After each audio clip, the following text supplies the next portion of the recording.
crois que le luxe c'est une Lamborghini ou une villa à Dubaï? Non, le vrai luxe c'est de pouvoir dire cette phrase: non merci, je ne veux pas, j'ai pas besoin.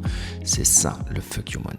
Est-ce que tu savais qu'en 1991, le réalisateur Francis Ford Coppola, connu pour Le Parrain, refusait des millions pour produire un film qu'il jugeait vide?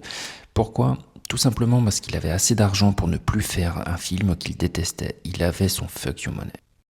Même en Chine ancienne, les lettrés de la cour impériale appelaient ça l'or du silence, une réserve secrète qui leur permettait de quitter leurs fonctions sans s'incliner devant un empereur injuste. Et toi, tu as combien de mois de liberté d'avance?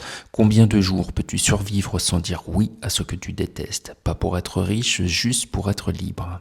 Alors reste bien jusqu'à la fin parce que je vais te montrer comment calculer ton propre fuck you money, même si tu gagnes le SPIC, même si tu es freelance ou étudiant, tu veux sûrement pas rater ça.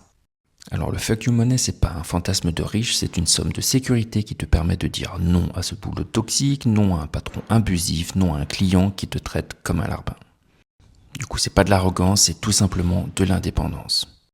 Pendant la Seconde Guerre mondiale, les familles juives allemandes qui ont pu fuir l'Europe l'ont fait souvent parce qu'elles avaient de l'argent caché en Suisse ou à Londres, pas pour être riches, mais tout simplement pour survivre cette fois-ci. Au Japon, dans l'ère Edo, les samouraïs sans maître, les ronins, se créaient un petit fonds pour ne pas dépendre d'un nouveau clan. Ils appelaient ça l'argent de l'ombre.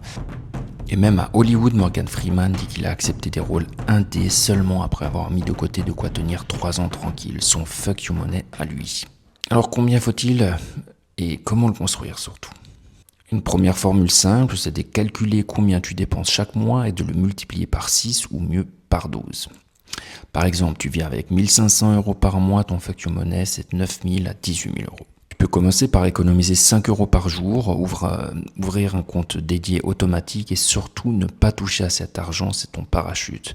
Plus important encore, il va ne pas falloir juste épargner, mais investir son argent.